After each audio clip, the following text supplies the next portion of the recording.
Hello everyone, my name is Farzan Fajari, professionally known as Speak Cryptic, and I'm proud to present to you my latest body of work called The Weight of Water, which is 34 pieces of ink works in collaboration with Chan Hori Contemporary, Spaces Gallery and Tezos. I think with my works I try to capture instances, I try to capture moments, I try to capture the feeling that comes from these moments, and I think that's what it is to me in a nutshell, because this kind of instances, this kind of moments is always very fleeting.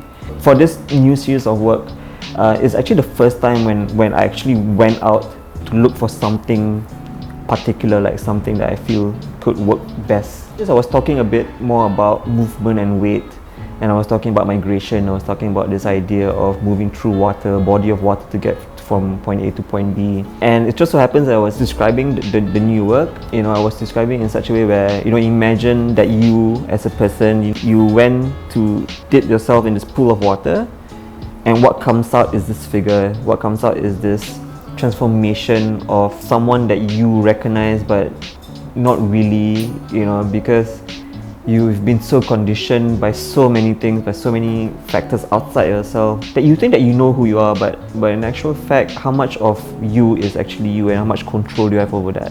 To me, ink is the starting point. Everything starts with the ink. This idea of creating a mark on the world, right? How do you actually create that mark? To me, everything is ink. To me, like blood is a form of ink. And even, graphite, whatever, to me, it all is ink, right? And my relationship with ink is that it is the starting point of everything. Are the works about identity or change? I think it's a little bit of both. The thing about identities, and just for me personally, I feel like, being 41, I think I have went through different identities, going from like birth to now being 41. I've always many things, and change has been constant. The constant change is sort of the identity. So for the works, for The Weight of Water, is different because it's almost immediate. I come into it, I show up, and I'm not even thinking about where do I start. All I know is that I'm just gonna go.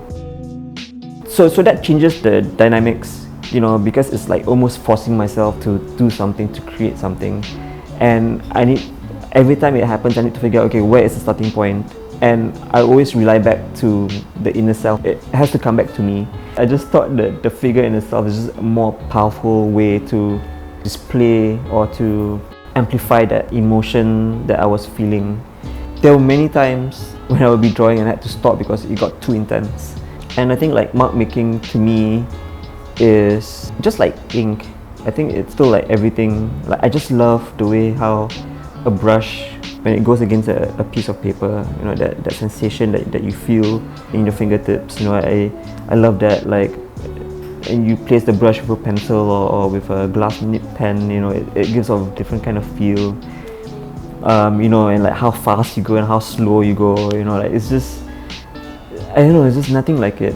It's one of my favorite things to do. People have ideas of what the universe is, right? But sometimes, like when we talk about vibrations, we talk about being in sync with the universe. So there are certain times when I would be drawing and everything would just like, there's a very loud hush. Everything just like quiets down and like you could feel yourself with the paper. The reason why I partnered with Tezos is the reason why I got into minting work on Hik, right? It does feel like there's a lot more room to sort of experiment, to play, to breathe, really. It just seems more accessible, and I feel at this point, because if you are a believer in NFT and blockchain technology, it's really just about spreading the word, spreading information, and just trying to educate as many people as you can about it and what it's about. And I think Tezos is the perfect blockchain for that because it's very accessible. If you take the word contemporary, right, and then you really break it down, it's really about being present, right? And there's nothing more present than NFTs right now. I don't feel like I'm lesser of an artist, that my art practice has been watered down because I do NFTs. Because the way I see it, it is like an expansion of my art practice, just like how I see with like doing murals and performances and installation work and NFTs. To me, it's all coming from the same place. So yeah, like if you wanna do contemporary artwork, then do contemporary things.